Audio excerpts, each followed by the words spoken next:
So yes, this actually happened, but this happened under the free system.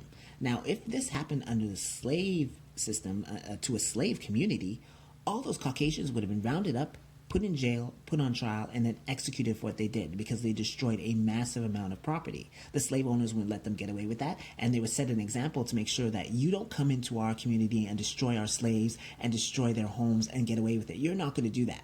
You're not going to do that. And they would make, because they were powerful, they would make legislation and they would make harsh penalties for anybody that does that. So first of all, they probably wouldn't even think about attacking a slave community, right?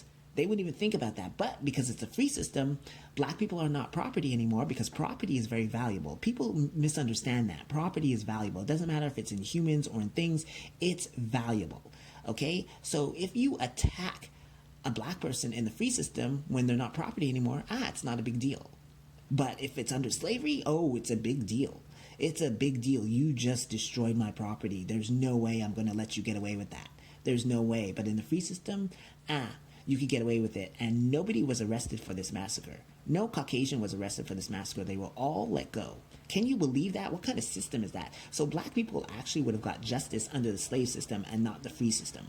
I'll give you another example. Let's say that a slave and a free person go to the market.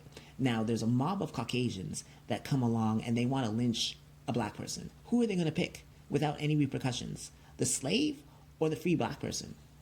Well, they're going to pick the free black person, of course, because who's going to come to their aid? Their friends and families? They can't do anything because they're controlling everything. So it's their system, because slavery is an African system. It's ours. And Caucasians did not like slavery.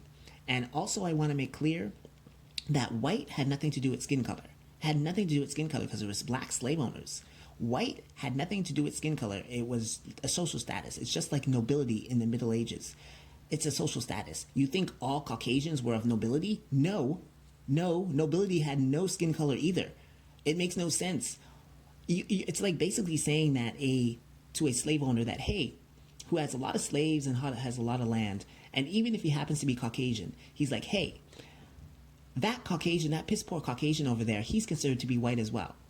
Now, he would think that you're the most stupidest, ignorant person alive. How in the world is that Caucasian white? He has no land. He has no property whatsoever. That African over there, he has land. He has slaves. He is considered to be white. You understand? That's the difference. It's a social status. They changed it sometime after slavery, where those who they deemed Caucasian, they made them white, and everybody else colored. They changed the definition over time. But before that, no. White had nothing to do with skin color during slavery. But, as usual, they lie.